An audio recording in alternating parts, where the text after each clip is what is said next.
ഒരു വെറൈറ്റി കാതുകുത്തൽ കേട്ടോ. ഈ ഒരു വീഡിയോയില് എനിക്ക് ഇഷ്ടപ്പെട്ട ഒരു രംഗാണ് കേട്ടോ ഇത്. ആ ഒരു കാതുകുത്തിന് ശേഷം കരയണോ കരയണോ കരയണോ കരയണോ ആ കുട്ടി ചിന്തിക്കുകയാണ്.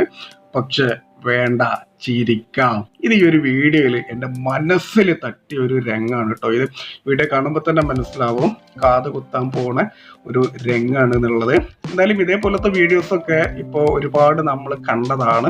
എന്തായാലും ഈ ഒരു കുട്ടികളുടെ വീഡിയോ എന്നൊക്കെ പറയുമ്പോൾ അതൊരു മനസ്സിൽ വല്ലാത്തൊരു സന്തോഷമാണ്. ഇപ്പൊ ഇതിൻ്റെയൊക്കെ താഴെ ചില ആളുകൾ കമന്റ് അടിക്കുന്നത് ഞാൻ കണ്ടിട്ടുണ്ട്, ഇത്ര ആർഭാടം വേണോ എന്നുള്ളത്. അത് ഓരോരുത്തരുടെയും പേഴ്സണൽ കാര്യം കേട്ടോ. നിങ്ങൾക്കും അതുമായി ബന്ധപ്പെട്ട് നിങ്ങൾ അഭിപ്രായം രേഖപ്പെടുത്തുക. അപ്പൊ ഇതാണ് ഞാൻ ആദ്യം കാണിച്ച ഒരു രംഗട്ടോ. എൻ്റെ മനസ്സിൽ പതിഞ്ഞ, മനസ്സിൽ തറച്ചു കയറിയ ഒരു രംഗം കേട്ടോ. കരയണോ വേണ്ട, ചിരിച്ചേക്കാം എന്നുള്ളത്. എന്തായാലും ഈ ഒരു സുന്ദരി കുട്ടിയെ നിങ്ങൾക്ക് ഇഷ്ടപ്പെട്ടാൽ അറ്റ്ലീസ്റ്റ് ഒരു ലൈക്കെങ്കിലും ചെയ്യുക. നമ്മൾക്ക് നല്ലത് മാത്രം വരട്ടെ.